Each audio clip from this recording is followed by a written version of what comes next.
You are listening to the manuscript of Soul, Part 1, Chapter 4, Earth Before They Left.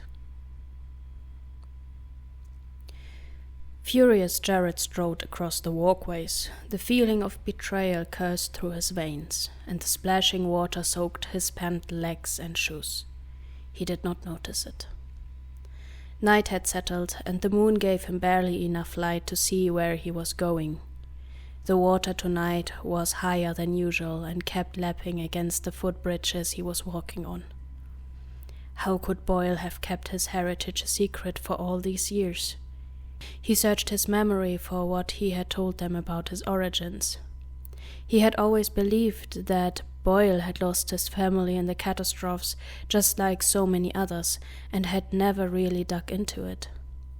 He could not think of something more stupid than leaving the fortune of living in Sector 1 behind to join them. What they could have done with the money. We maybe could have saved Elspeth and so many others. Jared walked without a goal over the wooden planks. The air was cold now, and the wind was tearing on his clothes. For a second he wished he would have taken something warmer, but he didn't want to go back now. Not yet. The bridges that connected platforms and houses were like a labyrinth, and he got further and further away from where he lived.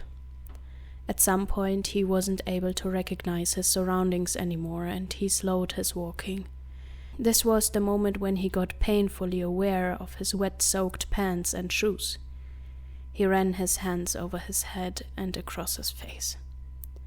What am I doing here? He just wanted to turn around to walk back when he suddenly heard a low whispering sound.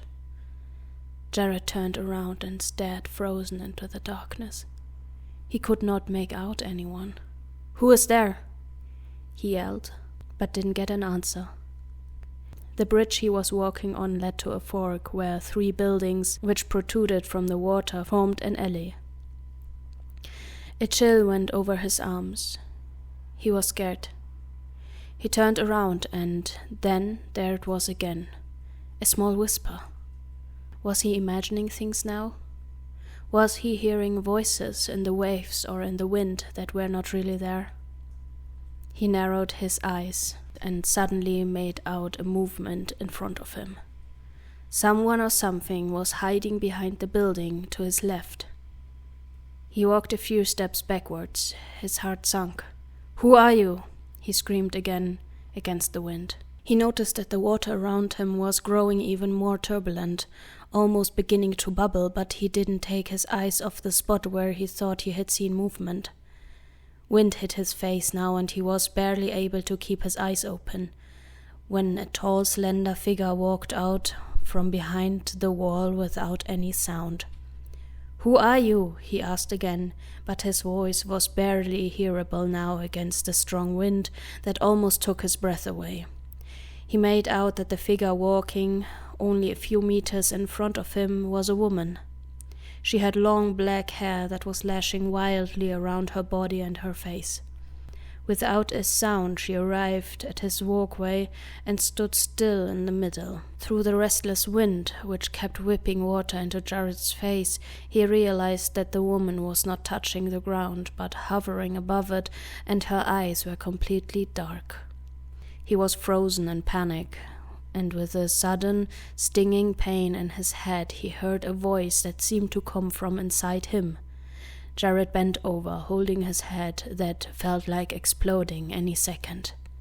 "I am Minera, god of the ocean." The woman was not moving her lips. "Tell your people it will be over soon. I will take back what is mine." The water rose to form walls to the left and to the right of them. A tremor went through Jared's aching body, and he collapsed into the water. That's it. His whole body was shaking. When he opened his eyes, the water was back to normal again, the moon glittering on the tiny waves around him. Jared stood up and looked around. He felt weak and shaky when he stood, as if his body was weakened from an illness. He tried to focus on the darkness around him, still scared of what would happen next. When he couldn't make out any movements, he started running in the direction he was coming from. His whole clothes were completely soaked now. When he arrived at their shelter, everyone was asleep already. With shaking hands, he took his clothes off and hung them outside to dry. Everyone can see the gods, but humans decided a long time ago not to. The gods lived on Earth long before humans existed. The god of the ocean, the god of the wind, the gods of the forests, and the gods of the mountains. They gave us the chance to share this world, but humans did not want to share. They wanted power. They took the forest and the ocean away from them and made their own gods, but their gods were not real. They were there for only one reason: to control other humans and to manipulate them, to make man and woman suppress their nature and make them believe they were the highest form of life. Made them believe that they are protectors, while they were not protecting but dominating, and with this made everything around them their slaves. Nature, animals, land surface, and even other humans. Missioners walked around to tell everyone about their superiority, about their imaginary gods, for when they have so much technique and advantage, they must have the right god, right? They made people believe that only their knowledge is worthy, only their knowledge is worth spreading. They thought they have the right to take without asking. They thought the world belongs to them. They killed the truth that we are all worthy, that all knowledge is worthy spreading, that we are all the same with nature, the same with animals, and the same with the gods. Humans had the chance to live side by side with the gods, but we decided to dismiss them. We decided that we are more, better, more knowledgeable than any creature or god. We decided not to live side by side, but on top. The gods were watching now. The gods were contemplating, waiting to see what will happen. They took a step back to watch. And what are some 100 years compared to a god's endless life? Enough is enough.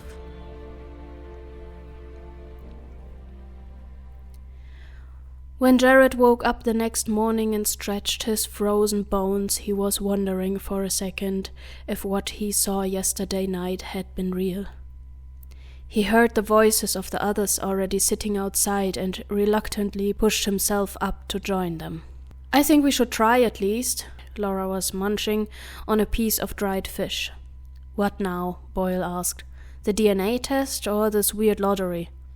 "If we can both, we have nothing to lose, right?" Her gaze fell on Jared, who appeared half asleep in the doorframe. "What do you think?" Jared's thoughts were still at the weird encounter from last night. Yes, I think that's a good idea." He realized that Boyle tried to avoid his eyes, and so did he. "It's not just about us," Jared said, grabbing some dried fish and pickled vegetables. "It's about her." He pointed towards Elspeth. "She has no future here. Elspeth was 5 years old now.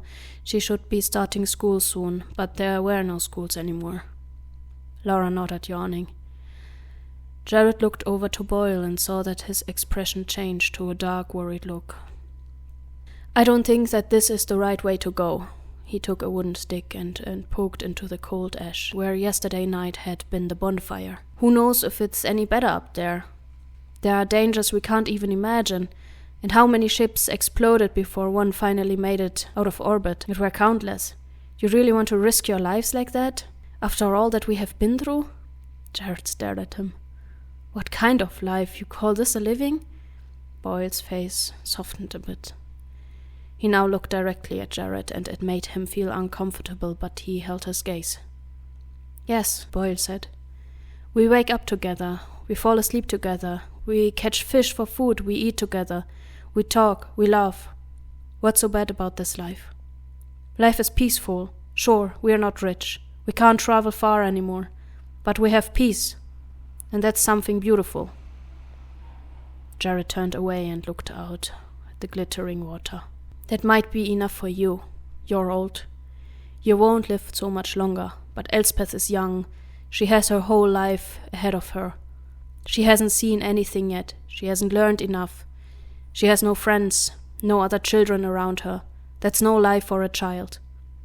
I want to give her something more. I want her to go to school, to be around other kids, to have a structured, meaningful life.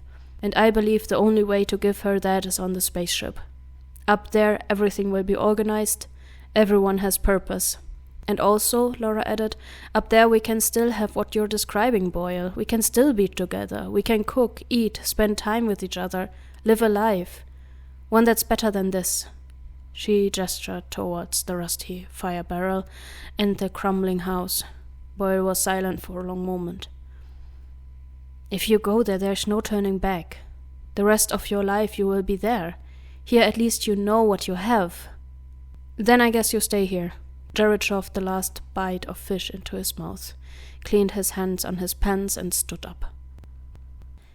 By noon, Jared got Elspeth ready and the three of them met in front of the house to make their way to the hospital on the other side of the city.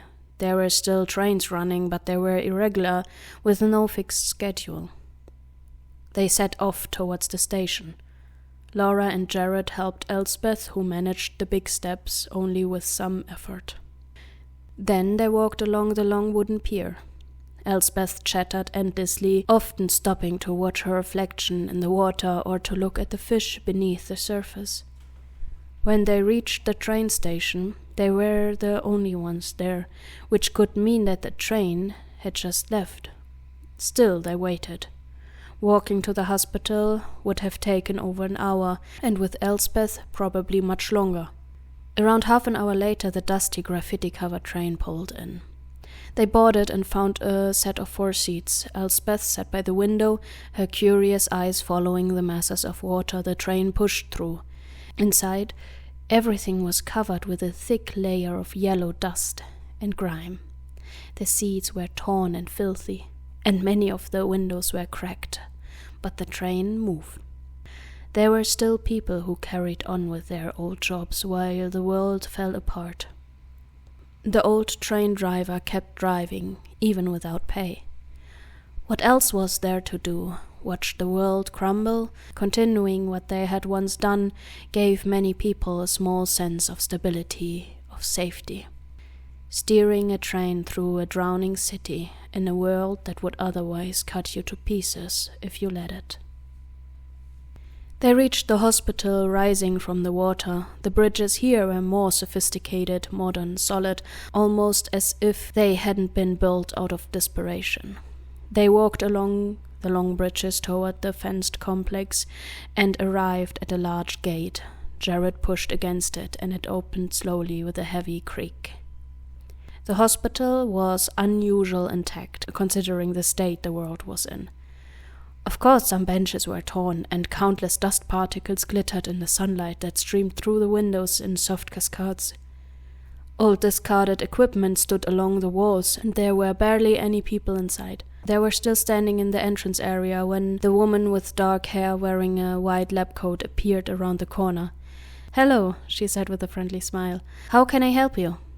"We are here to register for the DNA test for the flight to the Interstellar Space Station." "All right, please take a seat. I'll bring you the documents to fill out." She disappeared again behind the corner. Laura and Jared looked for the cleanest, least damaged seat and sat down. In front of them stood an old snack automat, its glass smashed, most likely in an attempt to empty it. Beside it was a water dispenser, which Laura tried out of curiosity, but it was long dry. She sat back down next to Jared. "I hope Boyle changes his mind," she said. Jared frowned.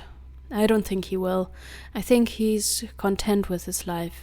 He has found a way to enjoy it and to see the good in it. He made his decision. He chose this. And we didn't," he added in his mind. "I think he'll regret this when he's completely alone. He still has us now, but once we're gone, he will be by himself. Do you really think he will still enjoy it then?" "I think he's one of those people who can find joy even in the hardest moments. Maybe he'll really be all right." Jared did not reply. The woman in the white coat returned, carrying a stack of papers. "Here you go," she said, "one copy for each of you. You'll need to fill one out for the little one as well. Once you've completed and signed the forms, please come back to me. We'll take the blood sample then." "All right." Laura took the papers and handing 2 of them to Jared, one for himself and one for Elspeth. Among the usual information they had to fill in, there was also a liability waiver, in case something went wrong. That included possible explosion of the spacecraft and all harm or death in other ways. As if this was still important. Jared signed both forms, though he hesitated for a moment over Elspeth's. When the doctor returned and collected the papers, she smiled. "All right, then please come with me." Laura, Jared, and Elspeth followed her into the rundown examination room. There were many machines inside, some of which Jared suspected hadn't worked in years. The doctor returned carrying a metal tray filled with vials, needles, and syringes. She drew 3 tubes of blood from each of them and disappeared into her lab. "You can collect your results in 2 weeks. Do you know how we can participate in this lottery?" Jared asked. "Here." She reached under the counter and handed them 3 tickets. "Good luck." Jared placed 2 tickets in his chest pocket and gave one Laura. "Thank you." She took the small, unremarkable envelope. "All right, let's go." When they reached the station, they sat down beside each other on the bench. After a few hours, the train still hadn't arrived, so they decided to walk home. Jared carried Elspeth in his arms. It was already getting dark. By the time they arrived, their feet ached from walking and their stomachs growled. They hadn't eaten since morning. "I'll go catch something," Boyle said, grabbing his fishing rod before heading off towards the water. Laura had already lit a fire in the barrel, and Jared laid Elspeth down to sleep before joining her outside. "What do you think it will be like?" With a stick, she pushed small wood pieces into the flames. "On the spaceship, I mean. We'll spend the rest of our lives there, if we get chosen. I heard that it's supposed to be very comfortable. Everyone gets a small cabin with a bed, a desk, and a locker. Children share a large room with their parents, and when they turn 8, they move into their own. I can't even remember the last time I slept in a warm, clean bed." "It's time for things to change," Jared agreed. "You deserve better than this. And so does Elspeth. She'll go to school. She'll have the chance to learn and grow." The fire grew stronger, its warmth soothing, the cracking sound calm and steady. The water was slashing against the walls of the platform, and a queasy feeling spread through Jared's stomach. He stared into the night, expecting at any moment to see the ghost he had encountered the night before. "Minerva, tell your people it will be over soon. I will take back what is mine." It rang in his ears. "I don't think we are the people you need to come for," he thought to himself. Surprised at how fast he got used to the thought that he just met a god, he chuckled to himself. "Why are you laughing?" Laura asked, confused. "It doesn't matter," he said, and stood up.